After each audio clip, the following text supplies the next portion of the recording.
오늘 우리가 하나님 말씀을 누가복음 2장 25절에서 33절까지 봉독을 했습니다. 오늘 말씀 가지고 사랑아 글썽이다가 간다라고 하는 제목으로 우리 하나님 말씀 증거하겠습니다. 작년에 한창 화제가 되었던 오스트리아 출신 여자 선교사 2명이 있었죠. 소록도에서 평생 환자들과 함께 살아온 마리안과 마가레트 수녀들입니다. 그들은 전남 고흥군 도양읍, 우리가 잘 아는 그 소록도에서 43년 동안 한생병 환자를 돌보다가 편지 한 장 달랑 남기고 떠났습니다. 그 마리아 수녀는 1959년에 그리고 마가레트 수녀는 1962년도, 그러니까 한국이 가장 가난하고 힘들고 어려운 때죠. 그때 소록도에 첫 발을 디뎠다고 합니다. 두 수녀가 장갑도 끼지 않은 채 환자의 상처에 약을 발라주고 또 외국 의료진을 초청해서 장애 교정 수술도 해주고 또 한센인 자녀들을 위해서 영아원 같은 것들을 운영하는 등 보육 그리고 자활 정착 사업에 헌신을 했습니다. 그래서 대한민국 정부가 이들의 선행을 알고서 1972년 그리고 1996년 두 번에 걸쳐서 상을 수여하기도 했죠. 그런데 이 두 수녀가 이른 새벽 아무도 모르게 섬을 떠났다고 합니다. 사랑하는 친구 은인들에게 라고 하는 편지 한 장만 남겼다고 하죠. 거기에 보면 이렇게 써 있었다고 해요. 나이가 들어서 제대로 일을 할 수 없게 되어 우리들이 있는 곳에 부담을 주기 전에 떠나야 한다고 동료들에게 이야기해 왔는데 이제 그 말을 실천할 때라고 생각했습니다.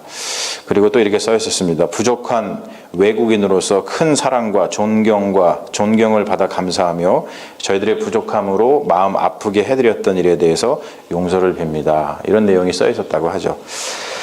그들은 환자가 말리는데도 약을 꼼꼼히 발라야 한다면서 장갑을 빼고서 상처를 만졌다고 합니다.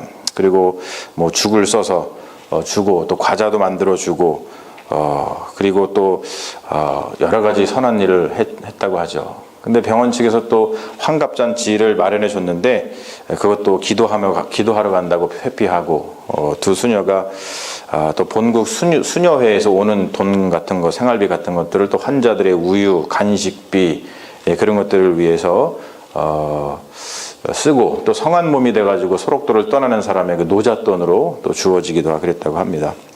그리고 이 두 수녀의 귀향길에는 소록도에 올 때 가져왔던 그 해진 가방 많이 들려 있었다고 하죠.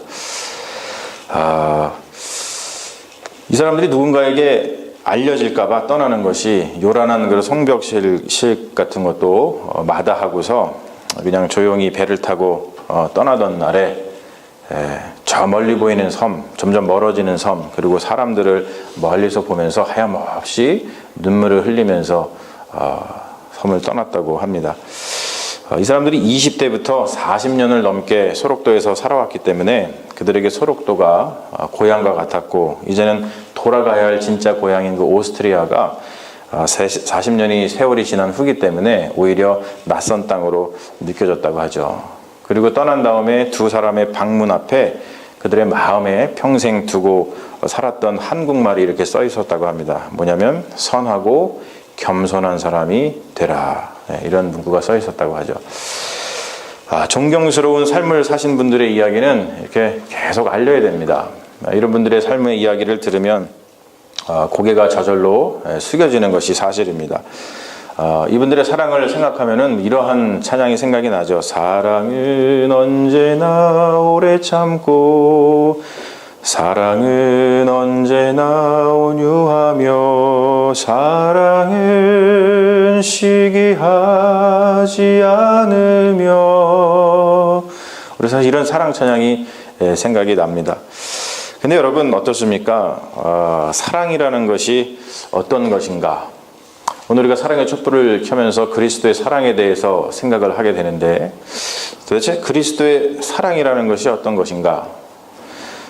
이것은 굉장히 중요한 문제고 또 우리가 사랑이라는 것을 언제나 오래 참고 또 언제나 온유하며 사랑은 시기하며 이런 찬양을 통해서 또 이런 말씀을 통해서 들을 때 예수 그리스도의 사랑을 어떻게 보면 잘못 오해할 요지가 있죠.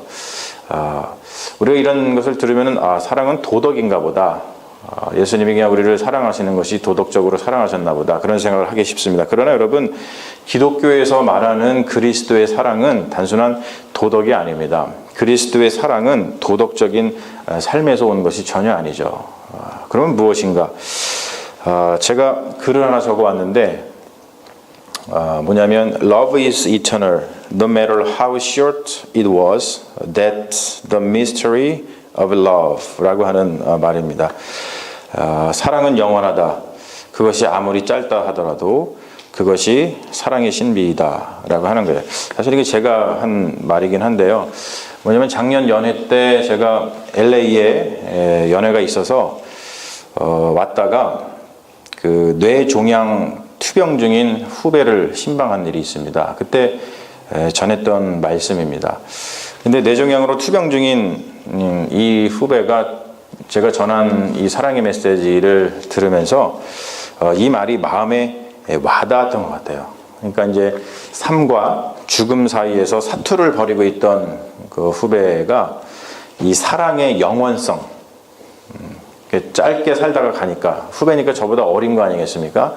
짧게 살다가 가는데 그 사랑의 영원성, 그것이 가슴에 굉장히 와닿았던 모양이에요. 세상을 떠나기 전에 후배가 더 많이 사랑하지 못한 것을 많이 후회하더라고요. 가장 많이 후회하더라고요. 부모님을 사랑하지 못한 것, 또 형제 자매를 사랑하지 못한 것, 친구를 사랑하지 못한 것, 조카들을 더 사랑해줬어야 되는데 그렇지 못한 것, 그런 것들을 마음속에 품고서 제가 설교에 전했던 저 문구를 그 페이스북 담벼락에다가 남기고 그리고 세상을 떠났습니다. 자, 오늘 말씀을 보면 유대인은 난지 8일 만에 할례를 받아야 했기 때문에, 그래서 예수님도 유대인이었기 때문에 난지 8일 만에 성전으로 할례를 받으러 가셨죠. 그때에 시므온이라고 하는 사람이 있었는데, 그 시므온이라고 하는 사람이 하나님의 약속의 말씀을 붙들고서 있다가 정말로 하나님께서 말씀하신 구원이 임하는 것을 보았습니다.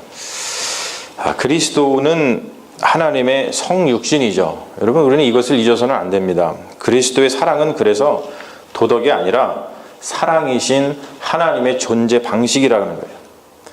우리는 그리스도의 사랑을 통해서 하나님을 만납니다.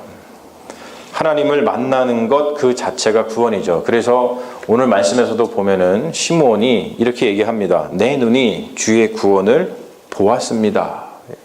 예수님을 만났더니, 아기 예수님을 만났더니 내 눈이 주의 구원을 보았습니다 라고 고백이 나오는 것을 볼 수 있습니다. 예수 그리스도의 사건은 한 아기가 태어난 단순한 사건이 아니라 하나님께서 우리의 시간, 우리 인간의 시간 속으로 들어오신 사건입니다. 이것을 성육신이라고 하는데 우리 기독교 핵심 교리 중에서 가장 중요한 교리죠. 하나님이 우리의 시간 속으로 들어오시는 것, 즉 하나님께서 우리의 삶 속으로 들어오시는 것은 바로 하나님께서 우리를 사랑하시기 때문입니다. 우리가 잘 아는 말씀이죠. 하나님께서 세상을 이처럼 사랑하사 우리에게 오셨어요. 사랑은 상대방에게 시간을 기꺼이 내어주는 행위이고 상대방의 시간을 침범해도 된다고 허락받는 일종의 자격증입니다. 그러면 여러분, 남의 시간을 함부로 침범하지 마십시오. 상대방의 시간에 침범하려면 어떻게 하냐면 먼저 그 사람을 사랑해야 된다는 거예요. 사랑하지도 않으면서 다른 이들의 시간에 침범하는 것은 그의 자유를 빼앗는 일이죠. 하나님께서 우리의 시간 속으로 들어오시는 것, 하나님께서 우리의 삶 속으로 들어오시는 것은 하나님께서 우리를 먼저 사랑하시기 때문에 가능한 일입니다. 사랑은 영원을 경험하게 합니다. 초월하지 않으면, 영원하지 않으면 하나님을 경험할 수가 없어요. 사랑은 하나님을 경험할 수 있는 유일한 방법이죠. 사랑은 하나님과 합의를 이루는 그러한 통로입니다. 여러분, 요즘 신앙생활을 하시면서, 인생을 사시면서 하나님을 경험하고 사십니까? 아니면 경험하지 못하고 사십니까? 우리가 많이 그런 생각합니다. 내가 요즘에 하나님을 좀 경험했으면 좋겠는데 하나님을 경험하지 못하는 것 같아 라고 하시는 분들 주변을 돌아보십시오. 내가 사랑하고 있는가? 내가 이 마음을 다해서 남편을 사랑하고 있는가? 내가 이 마음을 다해서 부인을 사랑하고 있는가? 자녀들을 사랑하고 있는가? 여러분들 주변에 여러분들의 이웃이나 이웃들을 사랑하고 있는가? 하나님의 말씀대로 우리가 사랑하고 있지 못하니까 하나님을 경험하지 못하는 겁니다. 여러분 생각해 보세요. 우리가 하나님을 믿는다고 하고 하나님 찬양합니다. 그러면서 우리가 이렇게 모여서 예배드리고 찬양하지만 정작 우리 가운데 사랑보다도 우리 가운데 얼마나 많은 미움이 자리 잡고 있습니까? 그렇다 보니까 우리는 하나님을 경험하지 못할 때가 많습니다. 그리스도께서는 하나님을 우리에게 보여주셨어요. 그리스도의 사랑은 우리가 그 사랑을 통해 하나님을 경험하고 하나님과 하나 되는 상태로 인도를 합니다. 영생이라고 하는 것, 또 영원이라고 하는 말에서 그 영이라고 하는 것은 스피릿이죠. 하나님을 말합니다. 그래서 영생은 뭐냐면 하나님의 생명, 그런 뜻입니다. 영원은 뭐냐면 하나님의 시간, 그런 뜻이에요. 여러분, 그것은 하나님의 존재 방식입니다. 하나님은 영원하시고 하나님은 영생하십니다. 우리는 사랑을 통해서 바로 그 하나님의 존재 방식에 다가선다는 거예요. 그래서 여러분, 이 세상에서 그 무엇보다도 사랑이 가장 위대한 것이죠. 믿음, 소망, 사랑 중에 그 중에 제일은 사랑이다 라고 얘기를 합니다. 그리스도의 사랑은 우리를 구원하셨습니다. 그 사랑으로 구원받은 우리들은 그리스도께서 우리를 사랑하셨듯이 최선을 다해서 사랑을 실천을 합니다. 물론 우리의 사랑은 사람을 구원하지는 못해요. 때로는 성공하고 때로는 실패하고 그렇습니다. 하지만 여러분, 우리가 사랑을 하다가 낙심하지 말아야 됩니다. 사도 바울도 갈라디아서 6장 9절에서 이런 말씀을 하죠. 우리가 선을 행하되 낙심하지 말지니 포기하지 아니하면 때가 이름에 거두리라. 할렐루야. 우리가 위에 소록도 수녀님들의 사랑을 보면서 야, 이분들은 참 멋지게 살았다. 그들의 삶이 멋졌을 거라고 생각을 하지만 사실 본인들은 그렇게 멋지지만은 않았을 것입니다. 이들에게도 엄청난 인간적인 갈등이 있었을 거예요. 제가 이걸 어떻게 아냐면 제가 조지아에 살 때 한국의 그 모건대학교를 세우신 그 도익서 박사님이라고 있습니다. 찰스 스톡스라고 미국 이름은. 그리고 그분은 이제 돌아가셨는데 그분의 그 사모님인 메릴린 스톡스라고 이명은 사모님이라고 계십니다. 그분하고 굉장히 가깝게 지냈습니다. 저희 아버지가 모건대학교를 나오셨기 때문에 그렇습니다. 그런데 그분이 저하고 만나서 본인이 선교하면서 한국 선교하면서 얼마나 힘들었는지를 이야기해 주시더라고요. 사실 그때 제가 조지아에서 개척을 하고서 교회를 섬기면서 굉장히 좀 힘들었던 그런 시기입니다. 내가 이렇게 그러면서 많은 그 죄책감이 있었어요. 내가 사명받아서 이곳에 와서 하나님의 교회를 세우고 섬기고 있는데 이렇게 힘들어도 되는 것인가? 그런 갈등들이 많이 있었습니다. 그런데 그 선교사님께서 그런 말씀을 해주시더라고요. 선교하면서 정말 힘들었다는 거예요. 한국말로 하십니다. 우리들 한국에서 선교하면서 정말 힘들었습니다. 어눌한 한국말로다가 많이 잃어버리셨다 그러면서 우리 늘 고향이 그리웠습니다. 60년대 70년대 선교를 하셨으니까 얼마나 한국에 못 살을 때요. 그때 한국 너무나 살기 힘들어서 너무 힘들었습니다. 그래가지고 그런 인간적인 갈등 가운데서 선교 사역을 하다가 본인들이 은퇴하시고 은퇴하자마자 고향으로 그냥 바로 돌아오셨대요. 제가 굉장히 위로를 받았습니다. 이렇게 위대한 선교사들도 선교를 하면서 주님의 일을 감당하면서 이렇게 힘들고 어려운데 나 같은 사람은 뭐 이렇게 힘들고 어려운 거 당연하구나 라고 하면서 큰 위로를 받았던 적이 있습니다. 위에 소록도 수녀님들도 똑같은 고백을 합니다. 부족한 외국인으로서 큰 사랑과 존경을 받아 감사하며 저희들의 부족한 것 때문에 마음을 아프게 해드렸던 일이 있다면 용서를 구합니다. 이런 이야기를 하셨어요. 사랑하는 여러분, 누군가를 사랑하는 일은 쉬운 일이 아닙니다. 굉장히 어렵고 무엇보다도 위험한 일이기까지 합니다. 왜냐하면 사랑을 하면 그 상대방의 어두운 면이 보이는데 그것을 껴안고 보듬어주는 일은 어렵기도 하지만 굉장히 위험한 일이기도 합니다. 그러나 여러분, 우리 인간에게 가장 중요한 것은 사랑이죠. 우리가 사랑을 얼마나 많이 먹었느냐에 따라서 우리의 인생은 완전히 달라지기 때문에 그렇습니다. 저는 목회하면서 사실 누군가에게 잘해 주려고 하지 않아요. 주님께서 맡겨주시고 만나게 해주신 사람을 잘해 주려고 하지 않고 그분을 사랑하려고 노력을 합니다. 사랑하지 않으면 잘해 주는 일이 굉장히 어렵고 힘이 듭니다. 그런데 사랑을 하면 그 사람의 필요가 보이고 그 사람을 위해서 무슨 기도를 해줘야 되는지 보이고 그리고 내가 해야 될 일이 보인다는 거예요. 제가 이전 교회에서 부교육자들을 많이 만났었는데 부교육자들에게 제가 늘 이런 주문을 했었습니다. 첫날 이제 저희 교회 부임을 하면 제가 이렇게 했어요. 전사님, 교회 일 잘 하려고 하지 마세요. 그리고 목사가 시키는 일만 잘 하려고 하지 마십시오. 교회 일 잘 못해도 괜찮습니다.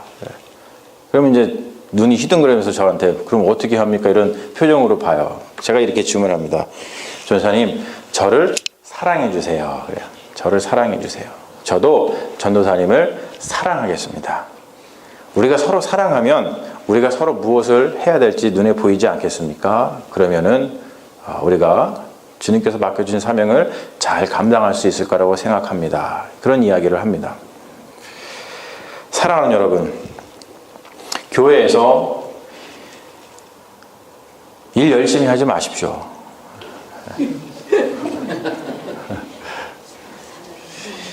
일 중심으로 교회를 섬기면 문제가 생겨요. 일 중심으로 교회를 섬기는 분들은 남이 나처럼 열심히 하지 않는 것이 꼴보기 싫습니다. 내가 이렇게 열심히 하는데 너는 왜 안 하니?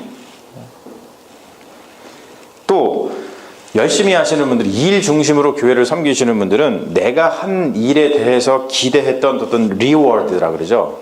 그런 것이 안 돌아오면 시험에 듭니다.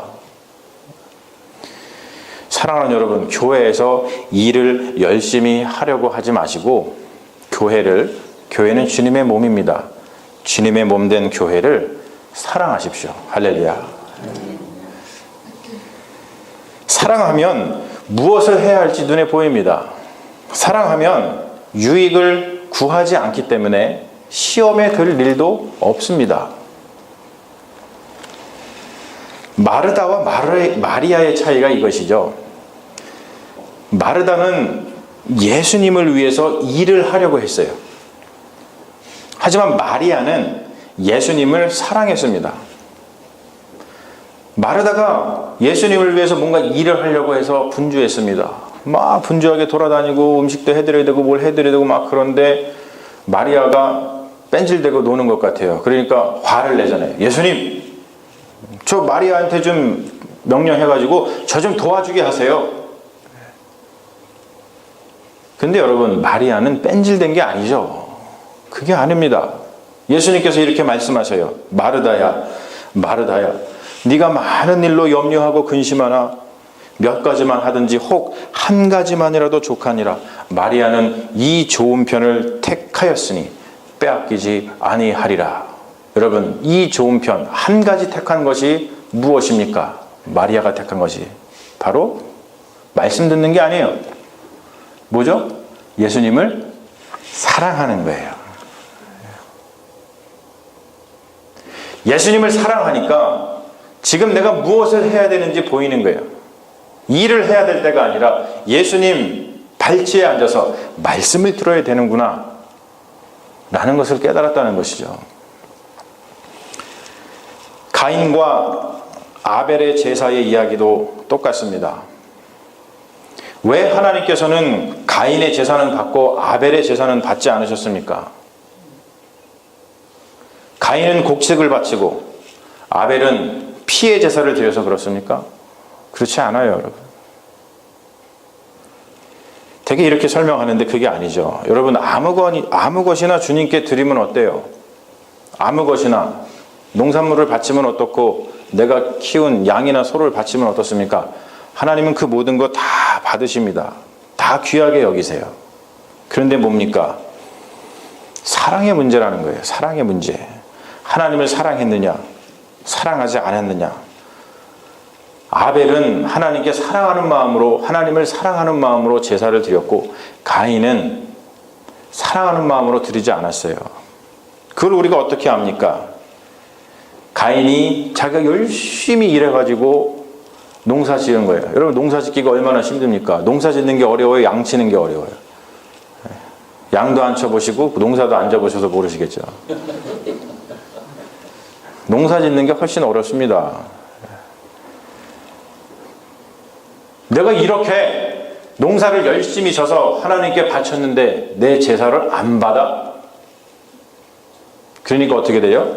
안색이 변하잖아요. 안색이 변하니까 어떻게 됩니까? 자기 동생을 살인하는 데까지 갑니다. 사랑은 감정이 아니라 사랑은 work이죠. work. 뭔가를 하는 거예요. 이것을 예수님께서는 마태복음 21장에 있는 두 아들의 비유를 통해서 우리에게 가르쳐 주십니다. 큰 아들에게 이렇게 얘기하죠. 오늘 포도원에 가서 일 좀 해다오. 그랬더니 큰 아들이 이렇게 대답합니다. 네, 아버지, 제가 가겠습니다. 얘기해놓고서는 안 갑니다. 둘째 아들에게 이렇게 물어보죠. 얘야, 오늘 포도원에 가서 일 좀 해라. 그랬더니 아버지 싫어요. 그런 다음에 그 후에 뉘우치고 갔습니다. 여러분, 둘 중에 누가 아버지의 뜻을 행한 것입니까? 사랑이라고 하는 것은 말이 아니라 work이라는 거예요. 여러분의 시간과 여러분의 몸을 내어주는 행위가 사랑입니다. 사랑이라고 하는 것은 시간과 몸을 내어주는 거예요. 여러분, 그렇기 때문에 주님께서는 우리의 시간 안으로 들어오신 겁니다. 그렇기 때문에 주님께서는 우리에게 몸을 내어주신 것입니다. 그래서 여러분, 우리는 주님의 몸을 먹습니다. 그리스도의 사랑은 도덕이 아닙니다. 기독교의 도덕점으로 생각하고서 사랑하지 마십시오. 그리스도의 사랑은 도덕이 아닙니다. 그리스도의 사랑은 우리를 구원하는 사랑입니다. 그 사랑을 통해서 구원받은 우리들은 그리스도 안에서 우리의 부족함에도 불구하고 때로는 좌절하고 눈물을 흘리는 일이 있게 되더라도 최선을 다해서 사랑을 합니다. 왜냐하면 그것이 우리를 향하신 하나님의 뜻이기 때문에 그렇습니다. 이런 시가 있습니다. 오래도록 너무 많은 별을 보아서 불행한 꽃, 그 꽃에 해둔 웃는 얼굴이 유난히 슬펐던 한 사내의 메모. 사랑아, 글썽이다가 간다.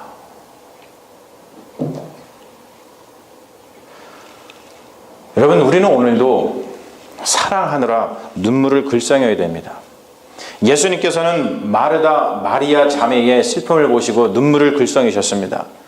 예수님께서는 예루살렘을 저 먼 발치에서 바라보시면서 눈물을 글썽이셨습니다. 예수님께서는 십자가에 달려 돌아가시면서 하나님께 울부짖으면서 눈물을 글썽이셨습니다. 왜 눈물을 글썽이셨습니까? 바로 우리를 사랑하시기 때문에 그렇습니다.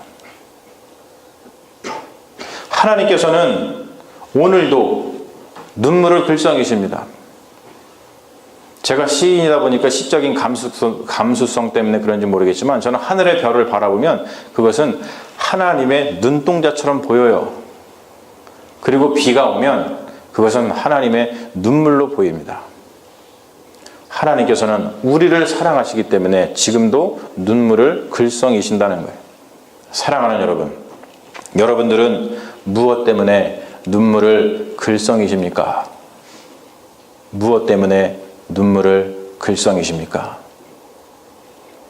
오늘 말씀을 통해서 우리가 다시 한번 사랑하느라 눈물을 글썽이는 아름다운 사람이 되었으면 좋겠습니다. 사랑하다가 눈물을 글썽이며 세상을 떠나는 그리스도인이 되었으면 좋겠습니다. 사랑아, 글썽이다가 간다. 잠시 기도하겠습니다. 주님, 우리는 무엇 때문에 눈물을 글썽이고 있습니까? 내가 가지지 못한 것 때문에, 내가 잃어버린 것 때문에 혹시 우리는 눈물을 글썽이고 있는 것은 아닙니까?